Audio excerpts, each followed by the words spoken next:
Welcome to this explainer. We're diving straight into a topic I know a lot of you follow closely. But let's be honest, organizing all this information in your head can be a bit of a challenge. Today, we're embarking on a genuinely exciting journey through the foundational concepts of artificial intelligence and machine learning.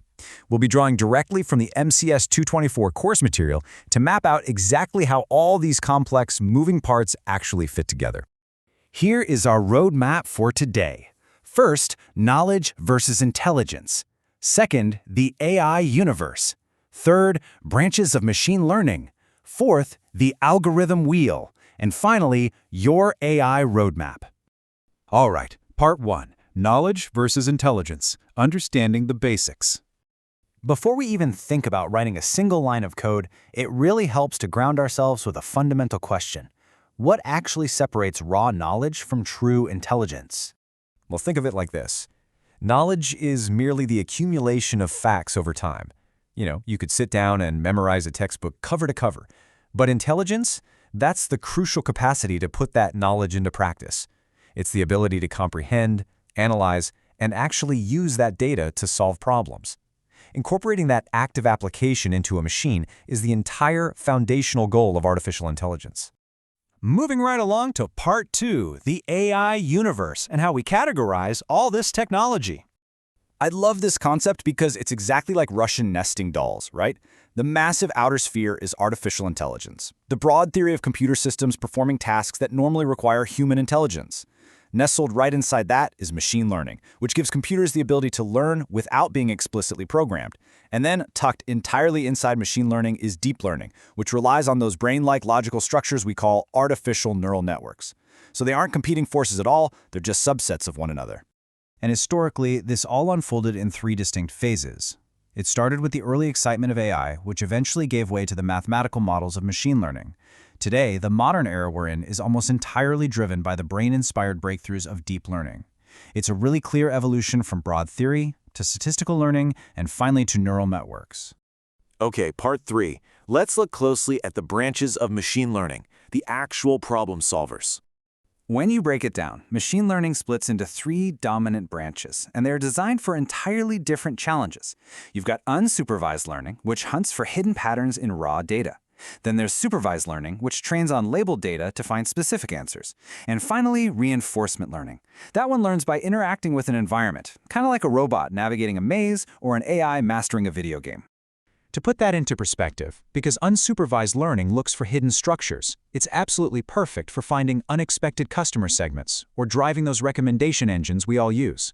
Supervised learning, however, is ideal for definitive answers. We're talking critical tasks like medical diagnostics and identity fraud detection. So it's two branches solving two completely different sets of problems. Now for Part 4, the algorithm wheel. Let's check out the engines of ML. So what's under the hood? These are the 10 core engines every data scientist relies on. We have predictive models like linear and logistic regression, branching logic with decision trees and random forests, and deep learning architectures like LSTMs and neural networks. Rounding out the top 10 are reinforcement learning, K-means clustering, k-nearest neighbors, and naive Bayes. Honestly, these are the fundamental building blocks that power the vast majority of machine learning applications in the world right now. Broadly speaking, these algorithms fall into two starkly different camps. Classical learning, your decision trees and naive Bayes, are highly interpretable and perfect for structured data. Neural nets, on the other hand, those are the heavy hitters, designed specifically to tackle messy, unstructured data like audio and video. Which brings us to Part 5, your AI roadmap.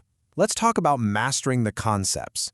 What I really appreciate about the MCS-224 course material is how it transforms what could be an overwhelming academic subject into a totally actionable step-by-step journey. Step 1 is Block 1, where you get your introduction to AI and problem-solving using search techniques. Step 2, Block 2, focuses entirely on knowledge representation, basically using logic and rules to make a machine think. Step 3 is Block 3, Machine Learning 1, covering classification and regression. And finally, Step 4 is Block 4, Machine Learning 2, where you're tackling advanced clustering, feature selection, and Python programming. It is a beautifully structured path to mastery. Now, I do have to quickly remind you, this is a rigorous 4-credit academic journey. The course materials explicitly state that to truly succeed, you need two fundamental prerequisites. First, a solid understanding of discrete mathematics so you can grasp the underlying logic and algorithms. Second, proficiency in Python to actually build and test these models. If you've got those two tools in your tool belt, you are completely ready to conquer this roadmap.